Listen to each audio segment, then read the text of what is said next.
Pushkin.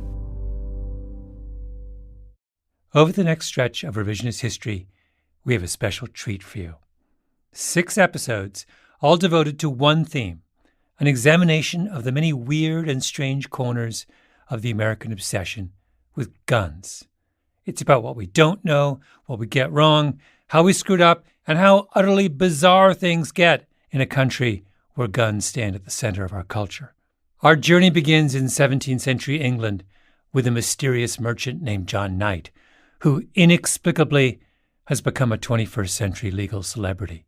Then on to the New York City subways, the hallowed halls of the Supreme Court, a little town in rural Alabama, the south side of Chicago, and the Wild Wild West. Dodge City, to be exact.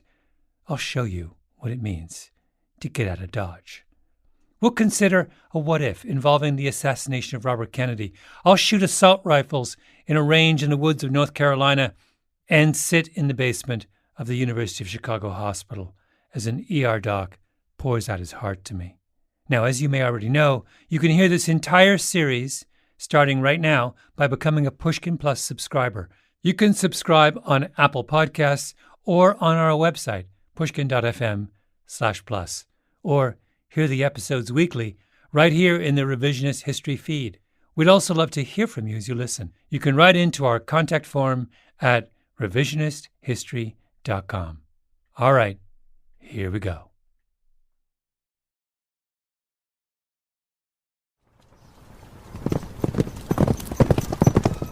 It's 1686 in Bristol, a major port and manufacturing centre on the southwest coast of England.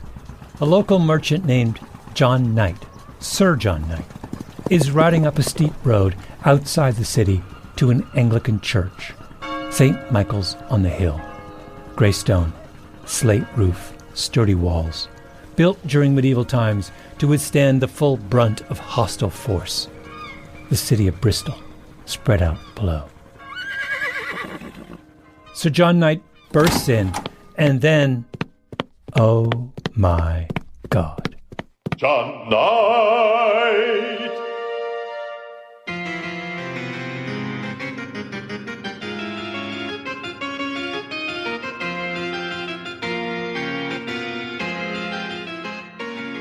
My name is Malcolm Gladwell. You're listening to Revisionist History, my podcast about things overlooked and misunderstood.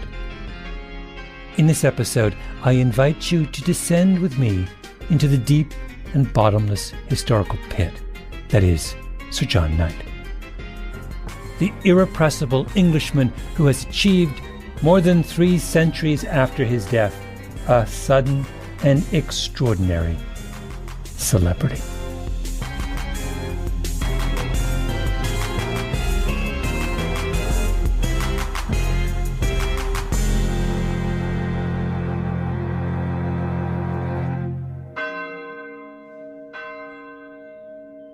How was it that the John Knight case came to such prominence? Who uncovered it? It doesn't sound like this wasn't a case there wasn't a famous case in England at the time. No, I hate to say it's like, like if you talk about history, like, you can go to Africa and find a rock with somebody's name on it that says, founded by a white guy in 1918. No, it was existent, right? It was there. It's always been there.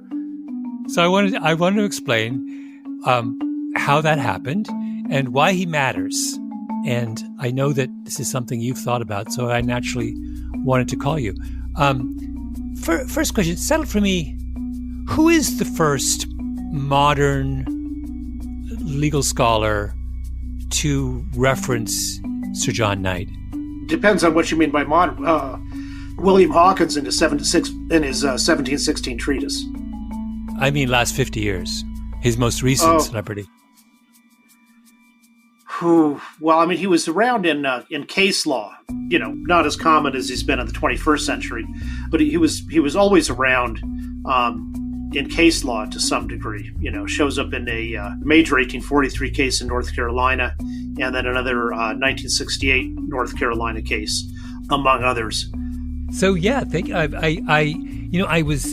I got really interested in the way the Second Amendment debate has been transformed, and in its sort of focus on history and The reason I got into it is I got really fascinated by the Sir John Knight case and how. Oh yes, right. And everyone says, "Oh, the person you have to talk to is Joyce Malcolm." So here I am, and here you are.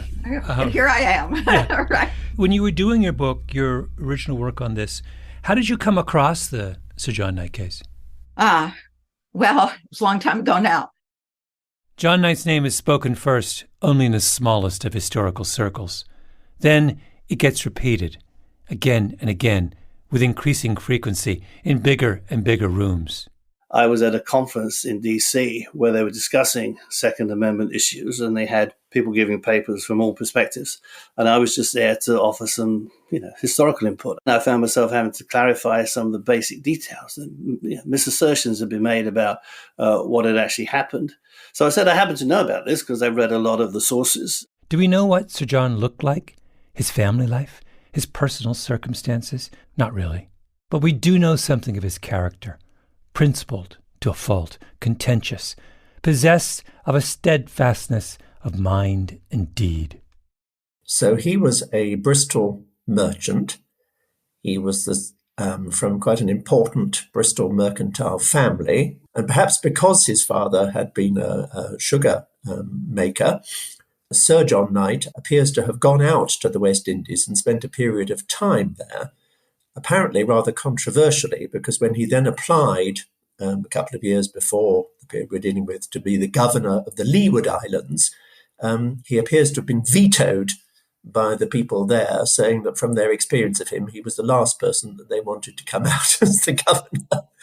And it may have been partly his resentment at that throwback, people have suggested, may have been one reason why he turned against the government of James II, which up until that point he had been very strongly supporting.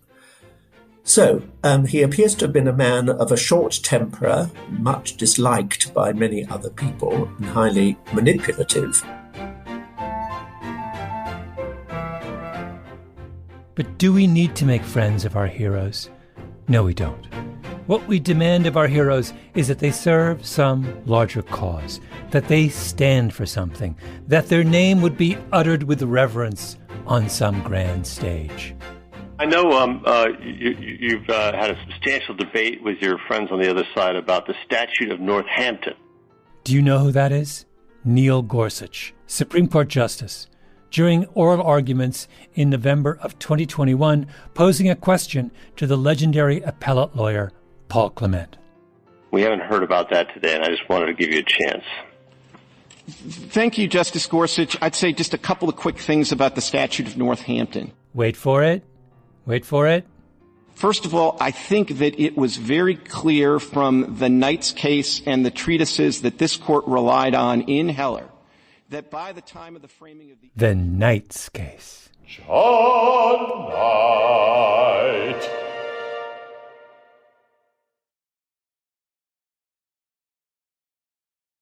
When the final accounting is done of the 21st century, a handful of Supreme Court cases will stand out as landmarks. The Citizens United case from 2010, for example, which freed corporations to spend enormous amounts of money on political candidates. The decision to overturn abortion rights. And, very high on that list, a pivotal gun rights case that came before the court in late 2021. We will hear argument this morning in Case 2843, New York State Rifle and Pistol Association versus Bruin. New York Rifle and Pistol, otherwise known as the Bruin case. Bruin was about the Second Amendment to the Constitution, a well-regulated militia, being necessary to the security of a free state, the right of the people to keep and bear arms, shall not be infringed. What does that sentence mean? For years and years, scholars have argued about that.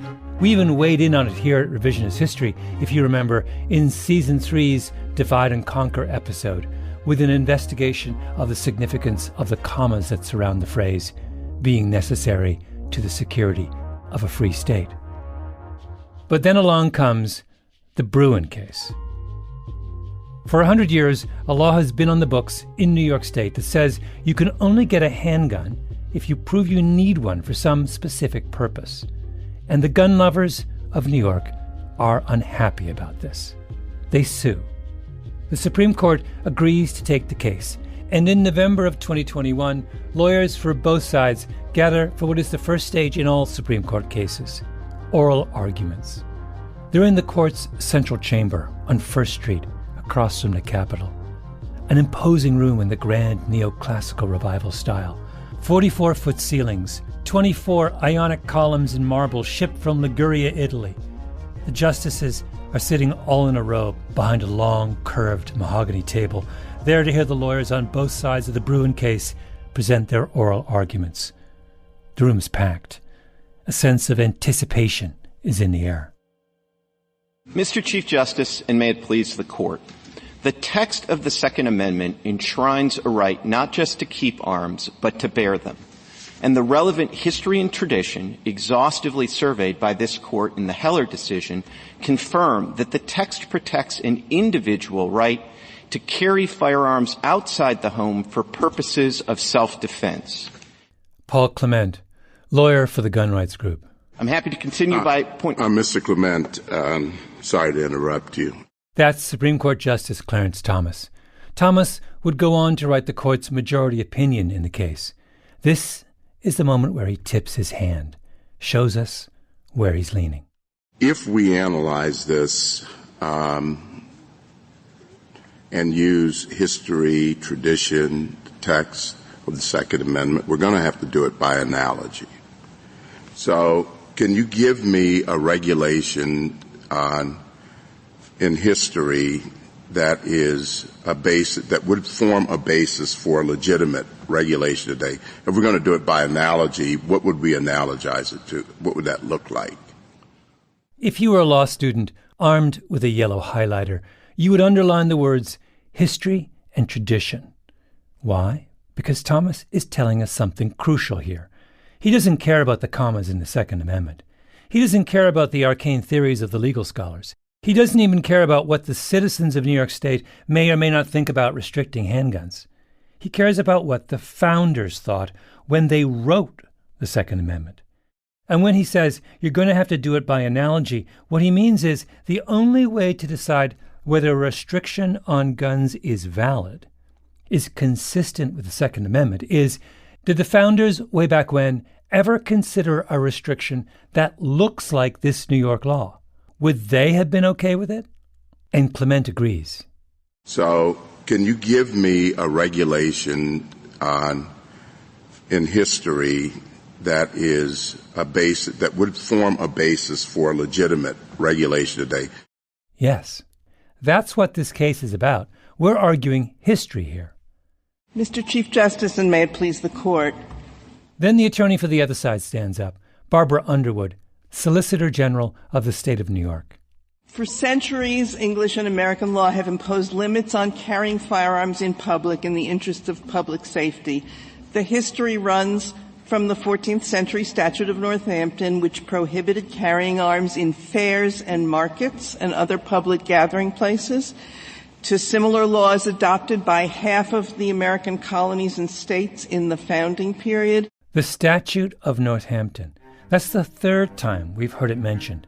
In a case heard in the 21st century about a law passed in the 20th century, the court has asked for insight into how the founders felt in the 18th century, and the lawyers said, well then, we need to look to the 14th century. 1328, to be precise.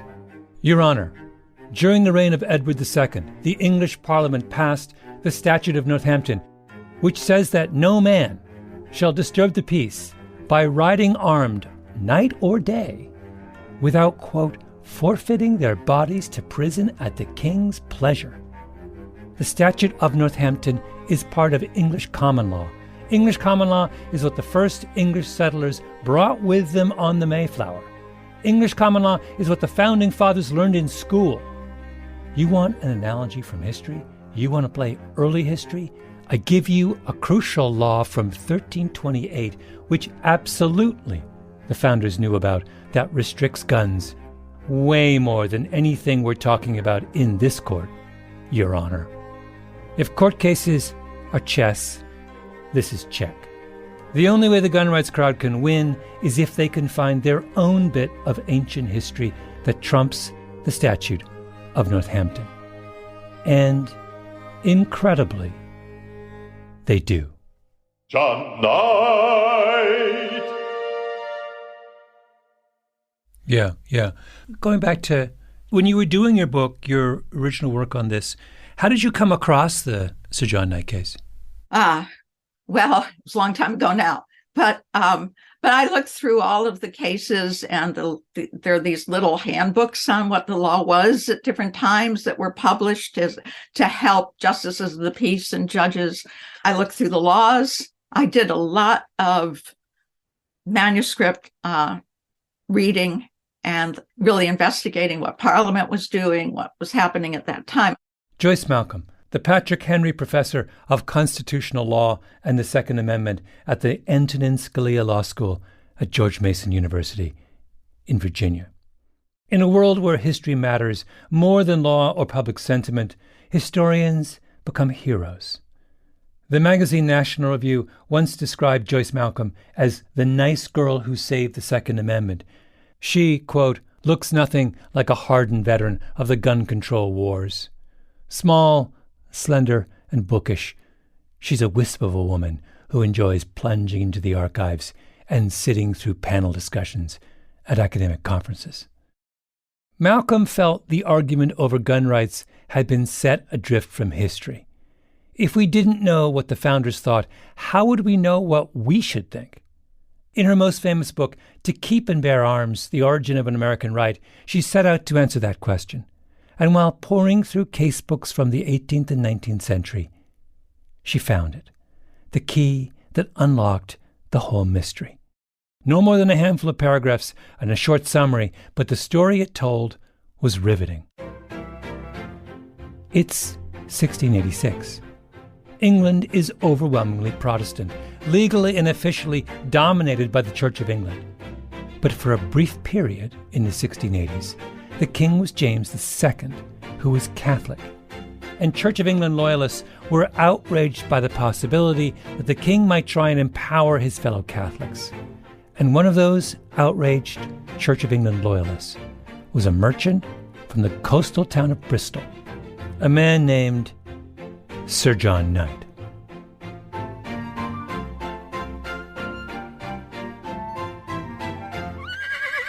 One day, Knight rides up a steep road outside Bristol to the Anglican Church of St. Michael on the Hill.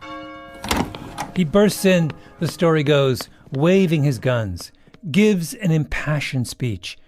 James II hears of it and has Knight arrested, charges him under the Statute of Northampton.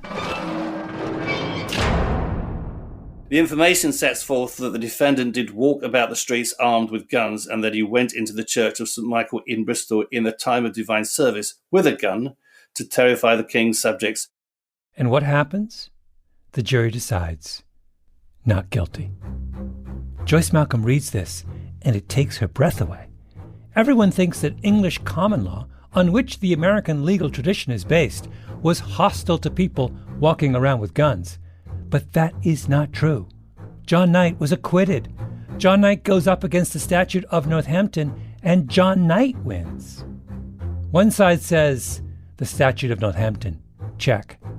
The other side counters, John Knight, checkmate. So there's been this big debate about what the Statute of Northampton meant, but I can say that if it was archaic by the 17th century, it was certainly archaic by the 18th century when we got the Second Amendment, and for sure the 21st century. The nice girl who saved the Second Amendment. And if you read through the briefs filed before the Supreme Court in Bruin, what do you find? John Knight. Everywhere. We hear about the famous case of Sir John Knight. We get history lessons on John Knight. We learn that the legal entanglement he found himself in after he burst into the church at St. Michael's on the Hill is the most, quote, significant precedent, quote, in understanding a crucial turn in Second Amendment law. During oral arguments, Neil Gorsuch lobs a softball at Paul Clement about the Statute of Northampton. I know you've had a substantial debate with your friends on the other side about the Statute of Northampton. And Paul Clement knocks the question out of the park. John Knight, baby. John Knight. Then, 6 months later, comes the final ruling in Bruin. Just as Clarence Thomas promised, it's all about history.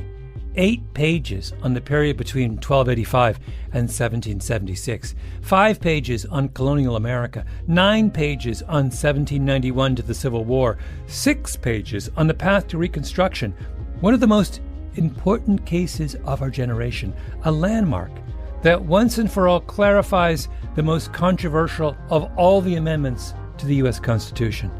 The debate is over. Now we know. Were the founders under the sway of the Statute of Northampton? No, they were not, the court rules. History teaches us otherwise. The founders would have frowned on the way New York State tried to regulate handguns. And we know this because of one man's heroic acquittal. If you read the Bruin ruling, John Knight looms over it like a colossus.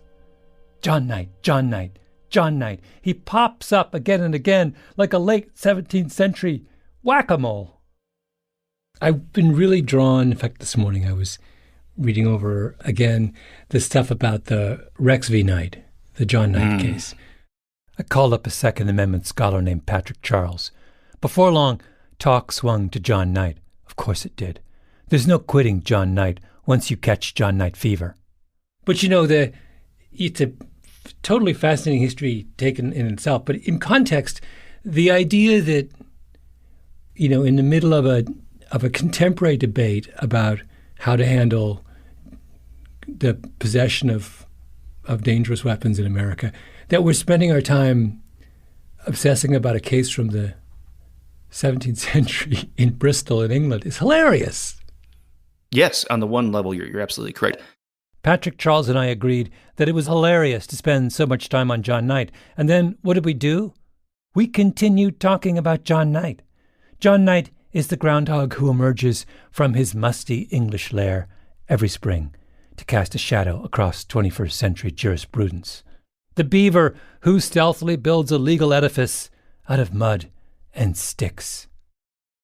The constitutional scholar and a founding member of the John Knight fan club, David Koppel, once combed through the library of an 18th century law professor named George Wythe, who taught law to a Supreme Court justice, a couple of presidents, some founding fathers. And he found that John Knight's name was all over law books back then. Surely this is all the founders were talking about over a good pipe and a bottle of claret in the drawing rooms of colonial Philadelphia. You were in Bristol not long ago. I was. My wife and I were on vacation, and as we were on our way from Cornwall to Wales, we did stop at St. Michael Church in Bristol, where all this stuff happened, because I wanted to see it, maybe see if Sir John Knight was buried in that graveyard. David Koppel, on vacation, says to his wife, "We cannot quit this storied isle without paying homage to the man whose brave example saved America from the tyranny of restrictive gun laws." And it was interesting. It's not a huge cathedral-type church. It's a medium-sized church, but it's up on the hill. As I learned the hard way, because I was driving a stick shift, and getting up that very steep hill was quite a challenge. Yeah. But you're in the area and you couldn't resist to stop by. And actually, I kind of want to see St. Michael's myself. Well, go ahead. Tell me why you want to see it too? Of course I do. I mean, who wouldn't want to learn of this giant in the place of his birth and death? But then, just as I was packing my bags for Bristol, I thought, wait, let me check in with a more disinterested historian of that period. I called around. Someone recommended a man named Jonathan Barry of the University of Exeter. When you, as a historian of this period, see the way that John Knight has suddenly popped up in American gun rights discourse, what's your reaction? Well, I find it bizarre because nobody in England's ever heard of him or the case, and it has no implication, as far as I know, in the English jurisprudence. Not that I'm a jurisprudent, it's of no significance. Huh. So in England, John Knight is a nobody. But in the hallowed halls of the Supreme Court, 3,500 miles away, he's a superstar. It's a puzzle. And it is for puzzles like these that God invented revisionist history.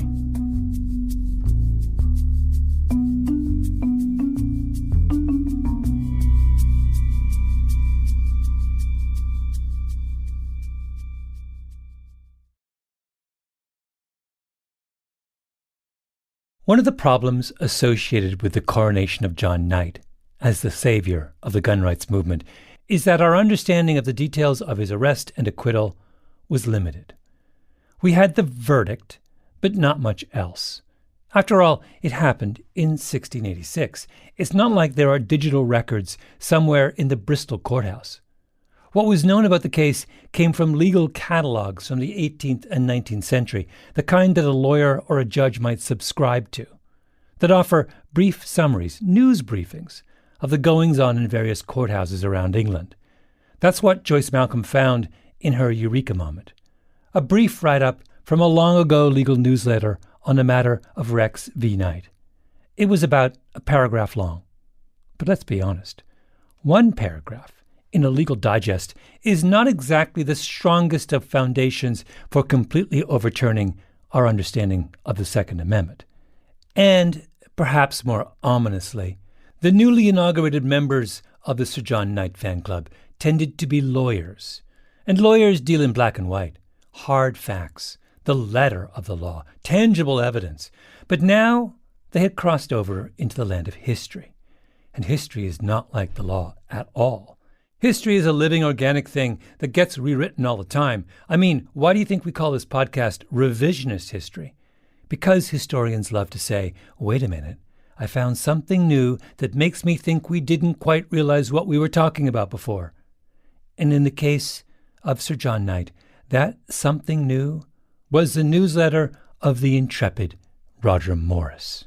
Roger Morris. Roger Morris was a journalist who wrote a private newsletter in the 1680s for a variety of well-connected clients. Roger Morris knew everyone and everything in late 17th century England. He passed on high-end gossip. He told stories no one had ever heard before about brothels and prostitutes and somebody baring their breasts to the Moroccan ambassador. He wrote about how the ice was so thick in the long, cold winter of 1684 that people roasted an ox on the River Thames. He saw the king's baby and heir up close and reported, and you have to love this little bit of late medieval trolling, the child was a large, full child in the head and the upper parts, but not suitably proportioned in the lower parts. Roger Morris was a goldmine. But there were a few problems. The first was that Roger Morris's reputation did not extend beyond the late 17th century. His newsletters ended up in an obscure library in central London, where no one paid attention to them for several hundred years. Second problem. Roger Morris was incredibly prolific. The Roger Morris archives extend into the millions of words. So if you wanted to find out what Roger Morris had to say about this or that, you had to make a commitment. Third, and maybe the biggest problem of all, Roger Morris's entire life work was written in code. I mean, if you're going to diss the private parts of the heir to the throne, you have to take some precautions. There was an attempt by a historian called Douglas Lacey to try and do a started work on a volume. That's the historian Tim Harris. He did a book in the 1950s. He couldn't break the shorthand, couldn't break the code, and it's too much for one person to take on. A cryptographer from Oxford had to get involved. Teams of historians volunteered, passing the job down from one generation to the next, until, finally, there it was, a full shelf of encyclopedia-sized volumes offering hitherto unknown insights into one of the most complex eras in British history. And Roger Morris, it turns out, had a lot to say about Sir John Knight. It's a 7-volume edition. And there was a team of us who did it. And now it's widely available. And because it's widely available, people are looking at it more and say, oh, there's not more we can find out about the Sir John Knight case. Yeah. It's an incredible source. It has lots of very valuable information and is clearly well informed. And if you can check his information against other sources, it's clearly accurate. But he also gives you additional information which you won't get elsewhere. So much additional information. Oh, my God. So he was a Bristol merchant. He was from quite an important Bristol mercantile family. Jonathan Barry, historian at the University of Exeter. The Knights ran sugar refineries. They had plantations in the Caribbean. They were politically well connected, and their sympathies did not lie with the Catholic King of England, James II. John Knight hated Catholics. One day, he learns that a group of Irish Catholics are holding a secret mass in a house in Bristol. He arranges to have the priest arrested. So he gets the Lord Mayor and other magistrates to raid this Catholic chapel. So a couple of weeks later, there's an anti-Catholic ritual in Bristol, which the government suspects the magistrates of Bristol and maybe Sir John Knight were involved in encouraging, where they parade through the city, scoffing the mass. They hold a piece of bread up in the air, and they have someone dressed as the Virgin Mary and someone dressed as a monk, and the monk is fondling the Virgin Mary. The monk is fondling the Virgin Mary. So the government is upset about this. The King of England is a Catholic, remember? And after that, Sir John Knight claims that he's threatened and is beaten up by a couple of Irishmen. So Sir John Knight was advised to retire to a house in the country. But because he was in fear of beaten up, he was quite, they beat him and kicked him when they attacked him. When he came into Bristol, subsequently, he came with a company of people carrying swords and muskets before him. But he left these at the walls of the city, because you're not allowed to carry arms into the city. Bristol had its own bylaws. Yes, you heard that correctly. He checks his guns at the gate. Now, this is worth a slight digression. We tend to forget how violent and militaristic 17th century England in general, and a place like Bristol in particular, were. Jonathan Barry again. One reflection of the fact is that Bristol was a leading place for privateering, where basically you capture the ships of your rival traders, as it were, so you load yourself up. Bristol is just beginning at this period to get involved in the slave trade with Africa, which of course both involved the use of military force, but also, as you may know, one of the chief products that you actually took there to trade with was arms. And one of the things that Bristol and places around it were producing, in fact, were lots of arms, but also they needed weapons, cannons for their ships, and so on. So we have to imagine a society in which there are a lot of people that are used to using weapons. So why would the Knight case represent some kind of turning point in British attitudes towards guns? Bristol was awash in guns, so much so that they were forced to put gun control measures in place that put anything in America today to shame. I mean, I think it's absurd to think that the crucial issue here was about whether a man was bearing arms or not, because there were lots of people wandering around bearing arms. Anyway, back to our story with Tim Harris. And then on one day, he goes to church, and he does go with his attendant and goes with a gun and sword. But he says he leaves these at the porch with his attendant. The church is St. Michael's on the Hill, his church, the one overlooking Bristol. He gets off his horse, checks his weapons at the door. Isn't that enormously significant here? So here we have a case that Second Amendment types are claiming is this enormously important precedent for the right of an individual to bear arms. But the individual in question checks his arms at the door of the church. I mean, it's like it's nothing to do. He's not waving his gun around or claiming he can wave his gun around. He quite willingly adheres to local norms about where guns should and shouldn't be carried. Yes, that seems to be the case. Okay. So Knight enters the church and he shouts out, "The Catholics are trying to kill me, and they're going to try and kill you too." Another quick digression. I asked Jonathan Barry about that moment. One question before we go on with the story. I wanted to go back. How Catholic was Bristol in this era? So if almost non-existent. Oh, wait. So John Knight is going into this parish church and saying we're all in danger of being God-freed by the Catholics. Somebody. And the number of Catholics in Bristol to have conducted such a plot was minuscule. So he goes into this church and he tries to kind of whip the church up into a frenzy about the Irish threat. And the government says, "You've gone too far." He's implying that the Catholic king is somehow conspiring against his own people. And that's when he gets in trouble with the law. Yes. He doesn't sound very likable, Sir John Knight.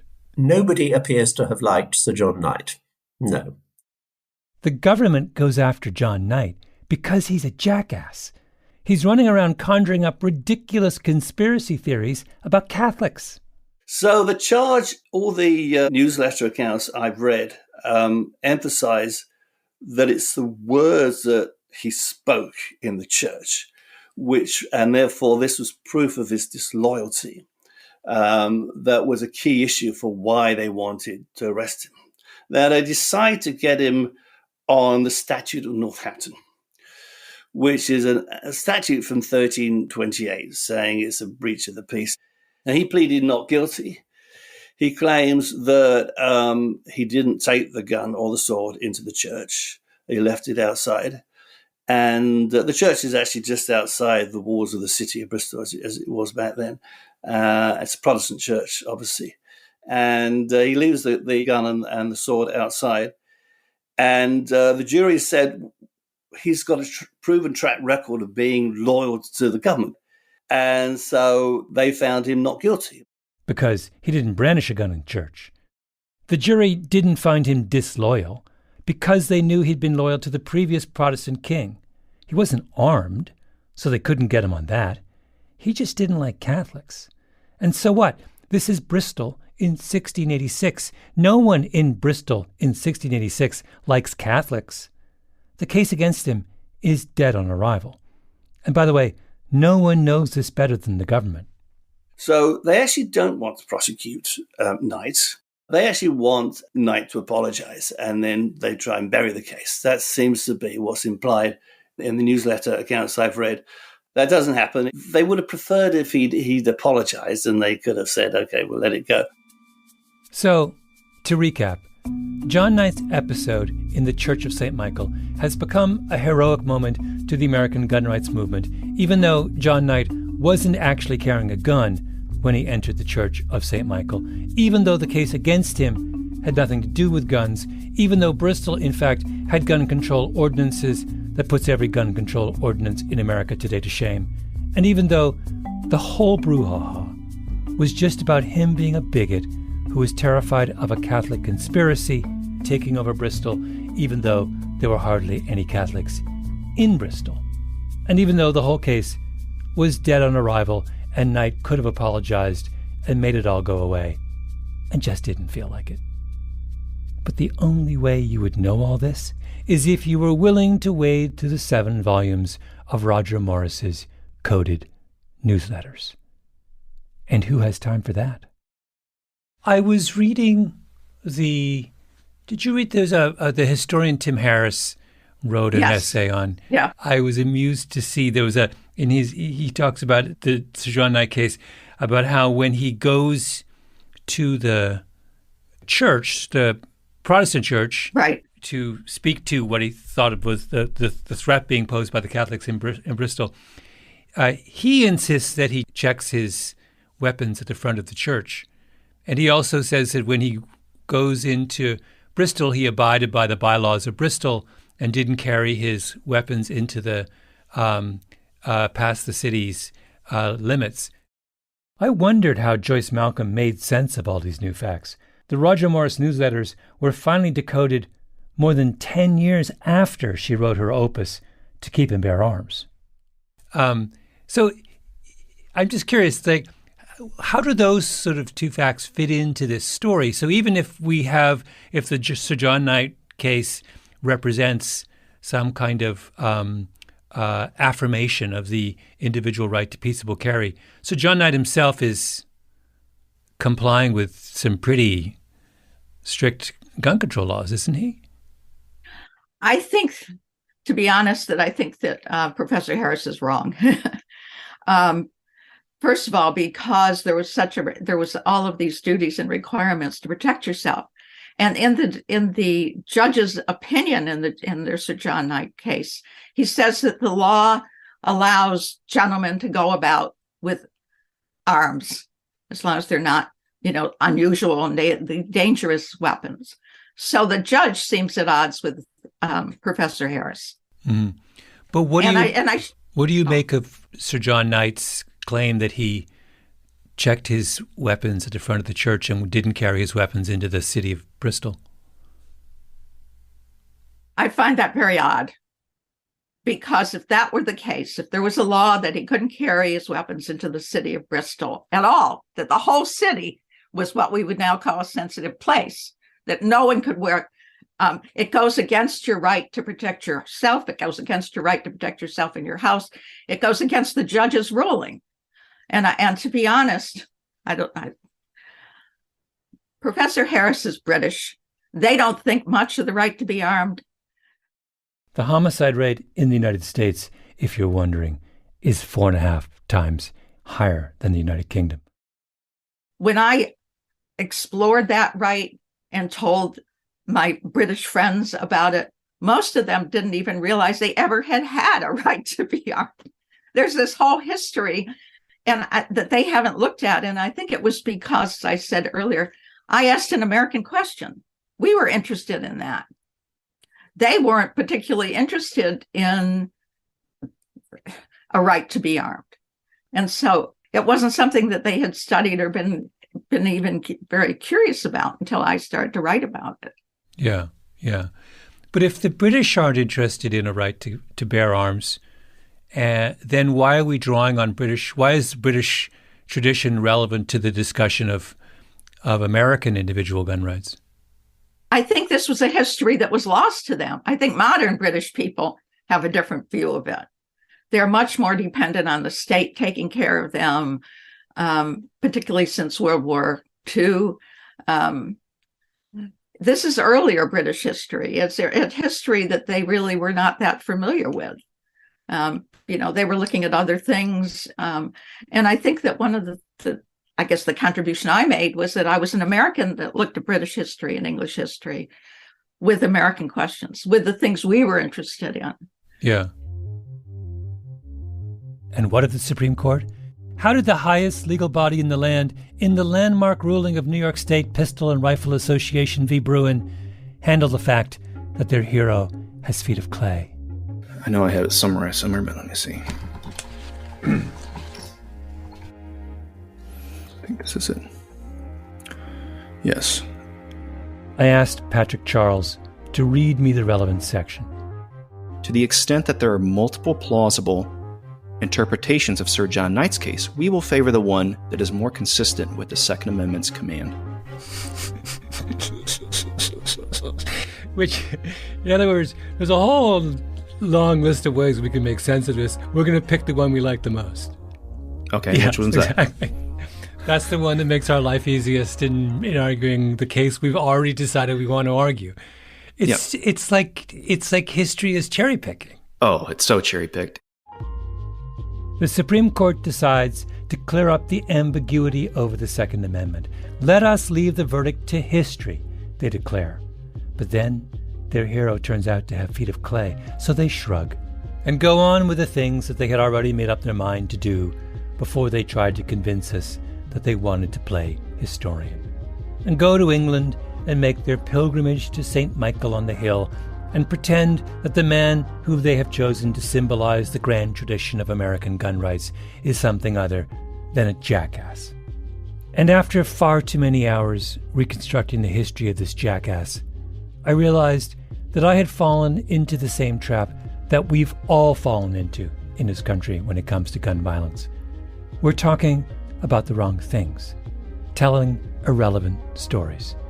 And over the course of the next 5 episodes of Revisionist History, I want to try and change that conversation. I'm going to take you to North Carolina to shoot guns, visit an old man in Alabama with a crazy story to tell, revisit the assassination of Robert Kennedy, on and on. But no more John Knight, I promise. We've all had it with John Knight.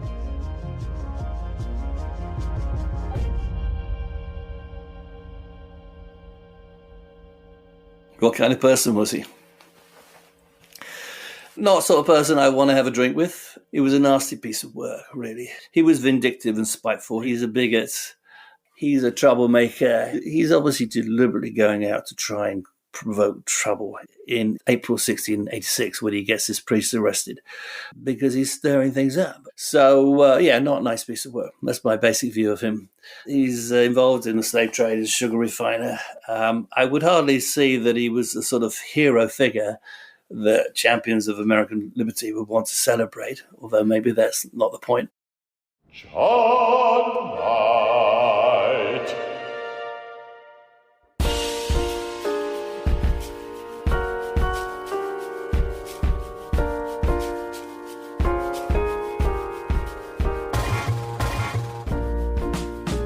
Our Revisionist History Gun series was produced by Jacob Smith, Ben Nadaf Haffrey, Kiara Powell, Tali Emlin, and Lee Mengistu.